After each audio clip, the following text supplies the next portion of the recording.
A Rússia hoje oficialmente declarou o Reino Unido como parte do conflito e ameaça abertamente atacar Londres. E no Kremlin, diante do centro aeroespacial destruído, foi declarado que não haverá congelamento da guerra na Ucrânia, mas sim uma guerra total. E ainda acrescentaram que, a partir de agora, a Rússia está construindo uma nova ordem mundial junto com Kim Jong-un. Após a publicação do The Times de que a Ucrânia vem usando drones britânicos para ataques de longo alcance contra a Rússia há cerca de 6 meses, o Kremlin acabou não se contendo.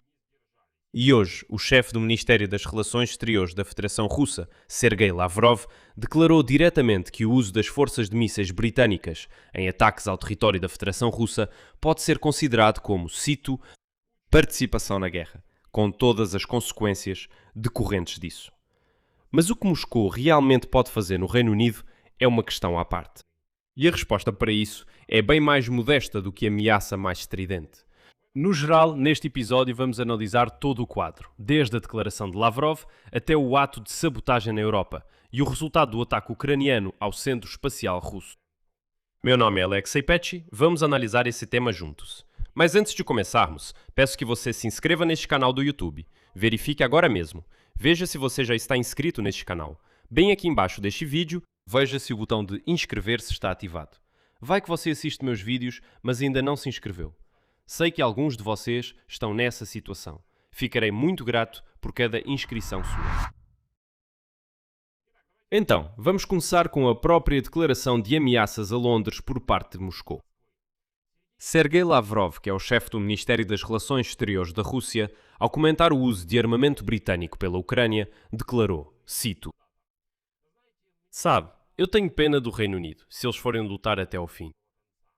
Nós temos o direito de considerar esse orgulhoso anúncio de envolvimento direto das forças de mísseis britânicas em ataques contra a Federação Russa como participação na guerra, com todas as consequências decorrentes disso. Aliás, essa é, por sinal, uma formulação excelente." Segundo Lavrov, a Grã-Bretanha declarou com orgulho e abertamente que está envolvida na guerra no território da Rússia. E isso é um sinal claro de que ninguém mais tem medo desses palhaços russos na Europa. Só os Ivãs sujos podem vir nos comentários e escrever sobre isso. Que a Europa vai acabar se dando mal. À Europa. Se a gente usar um pouco de arma nuclear tática, não vai ser brincadeira. Lembro que só a fase em grande escala da guerra já dura mais de 4 anos e meio. Todas essas histórias de vocês sobre a gente nem começou ainda, já fazem o mundo civilizado rir. O mundo civilizado olha para vocês simplesmente como palhaços, como uma espécie de curiosidade de museu.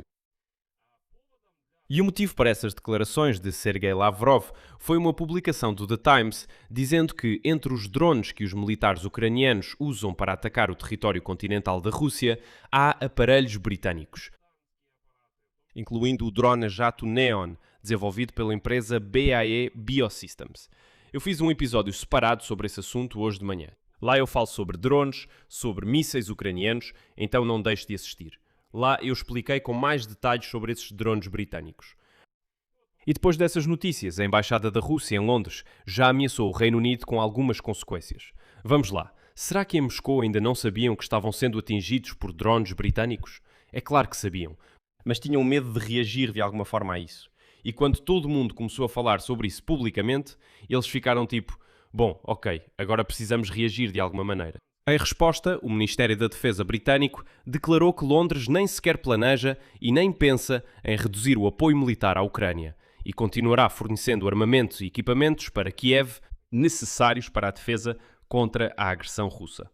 Em outras palavras, o Ministério da Defesa britânico disse: "Não estamos nem aí para os gritos desses russos aí."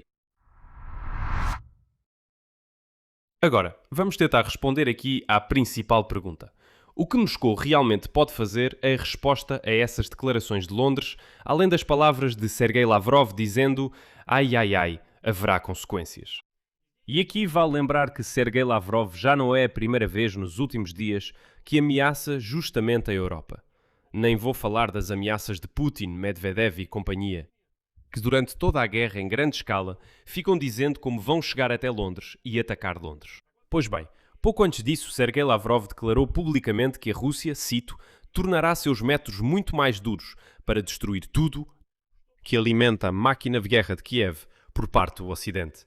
E acrescentou, cito, "E nós já estamos fazendo isso. Eles já estão começando a gemer."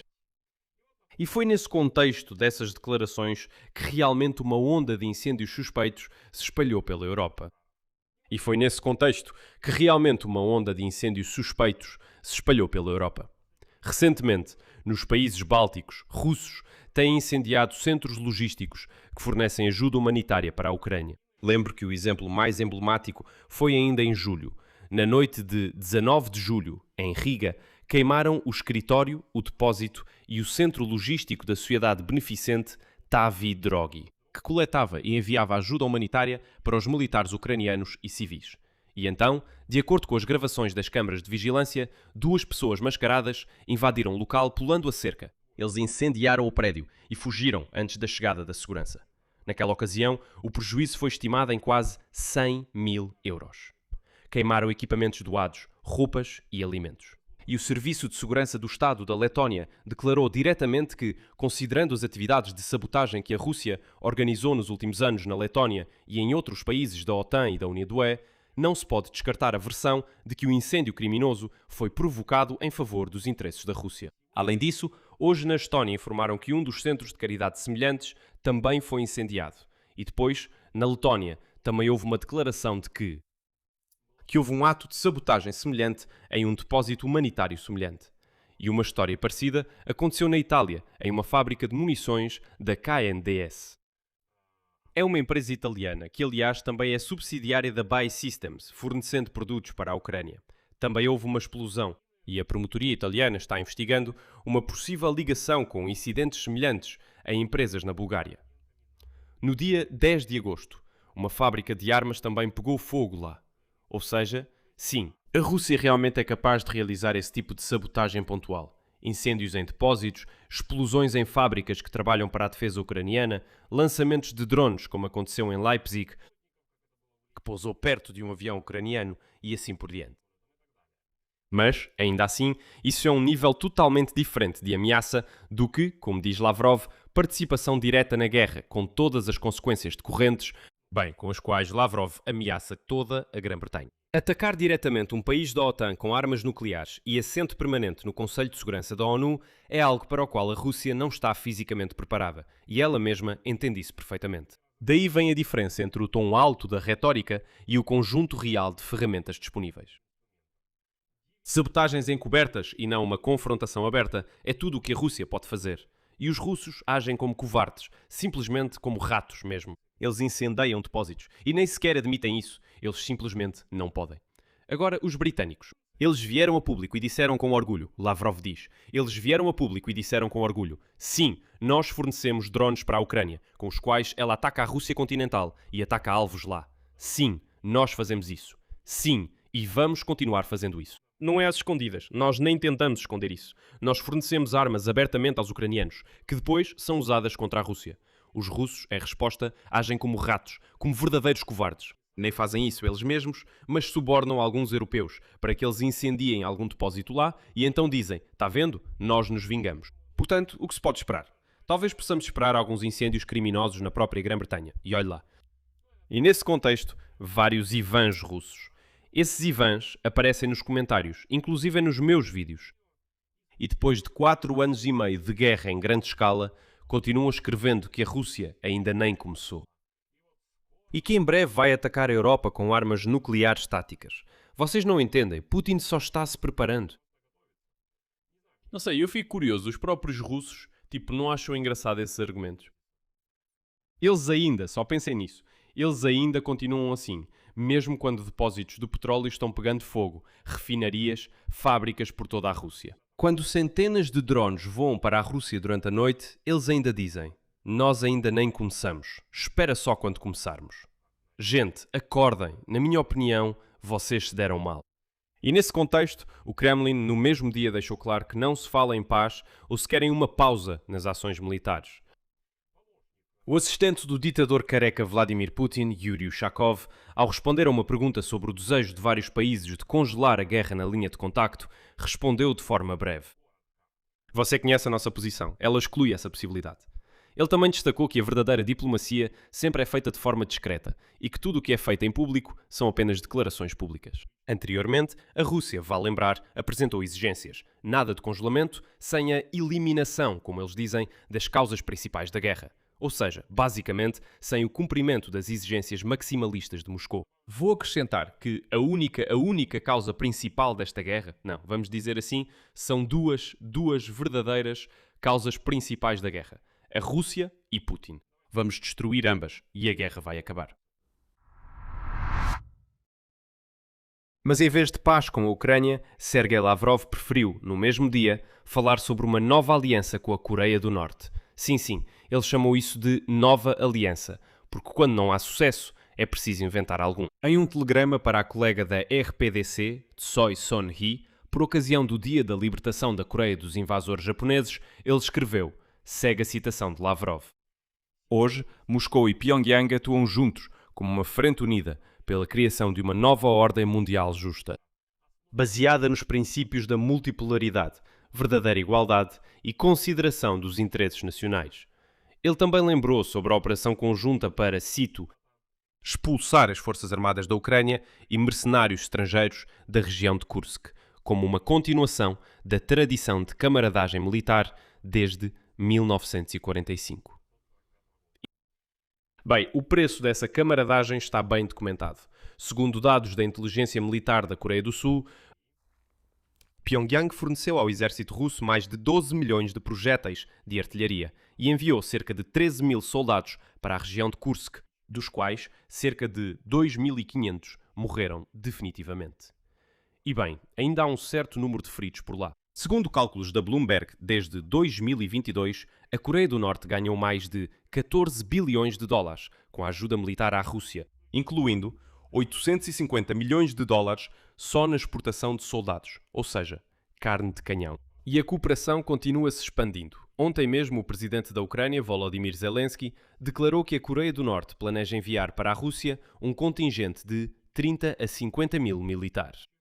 E a inteligência ucraniana informou sobre os planos de Pyongyang de enviar para a região de Voronezh uma unidade de mísseis. São 6 lançadores e cerca de 120 mísseis balísticos. Segundo Kiev, neste ano a Coreia do Norte já entregou à Rússia 40 mísseis balísticos de curto alcance, KN-23 e KN-24. E Zelensky, no final de julho, confirmou que eles já estão sendo usados para ataques contra a Ucrânia. Mas é curioso que, no início da guerra em grande escala, Vladimir Putin dizia com orgulho, que estava construindo uma nova ordem mundial com a China. E com todos os países do BRICS. Lembre-se dessa retórica. E agora, em 2026. O próprio Kremlin está pronto para construir essa nova ordem mundial, nem que seja com a Coreia do Norte, com quem der. Pois é, essa vai ser a nova ordem mundial interessante. Mas por trás de toda essa bravata existe a realidade no terreno, como gosta de dizer Putin. Na noite de 15 de agosto, lembro que as forças de defesa da Ucrânia atingiram com mísseis Flamingo o centro russo de foguetes e espaço Progress, em Samara. Essa é a única empresa no país que faz a montagem em série dos foguetes lançadores da família Soyuz 2. A distância da fronteira da Ucrânia até a fábrica é de cerca de 900 km. E hoje, já em 18 de agosto, surgiram imagens de satélite que mostram que o ataque atingiu o prédio 106A. Essa é a parte onde, em uma sala limpa, é montado o que chamam de sistema nervoso dos foguetes lançadores. Isso inclui a eletrónica de bordo, os instrumentos, o sistema de controle e a rede de cabos. Sem essa etapa, montar o foguete é simplesmente impossível, mesmo que você tenha o corpo pronto, os tanques e todo o resto. Sem isso, não dá. A restauração de um objeto desse tipo, segundo analistas, vai levar meses, devido à especificidade da sala limpa. O facto é que o incêndio, a fuligem e o alagamento com água, bem, para apagar o incêndio, significam a necessidade de requalificação das áreas limpas e recertificação de todo o processo técnico. A situação para a Rússia se complica ainda mais por causa das sanções, porque a eletrónica de bordo desses foguetes lançadores Soyuz depende muito de componentes importados, cujo acesso está restrito, e que provavelmente também foram danificados após esse ataque. A importância estratégica dessa fábrica também é enorme. Não existem instalações duplicadas na Rússia. É exatamente aqui que toda a linha de foguetes Soyuz 2 é montada, com os quais a Rússia coloca em órbita satélites militares de reconhecimento radioeletrónico e de designação de alvos. E, o que é importante, a internet via satélite Rassvet, aquele mesmo análogo russo do Starlink, que, como discutimos nos episódios anteriores, está sendo implantado exclusivamente com os lançadores Soyuz 2.1B e deve permitir que as tropas russas controlem drones em tempo real por todo o território da Ucrânia. Continuação em breve. Resumo. A Rússia chama o Reino Unido de participante da guerra e ameaça com algumas consequências, mas o arsenal real de ferramentas disponíveis para ela são sabotagens, como incêndios em depósitos de ajuda humanitária ou explosões em fábricas de armas, e não algum tipo de confronto direto com um país da OTAN. Ao mesmo tempo, o Kremlin fecha cinicamente a porta para qualquer congelamento do conflito e fortalece publicamente a aliança com a Coreia do Norte. Em vez de tomar medidas reais em direção à paz e, ao mesmo tempo, um dos poucos empreendimentos insubstituíveis na própria Rússia que garantem o programa espacial e de mísseis do país é atingido. Ou seja, a Ucrânia mostra que pode atingir profundamente o território de forma muito mais precisa e dolorosa do que qualquer uma dessas ameaças verbais de Sergei Lavrov contra Londres. Aqui vou encerrar com reticências. Escreva a sua opinião e suas conclusões nos comentários deste episódio. Inscreva-se no canal, ative o sininho e não se esqueça de deixar o like. Por hoje é só, cuide-se, até mais a todos.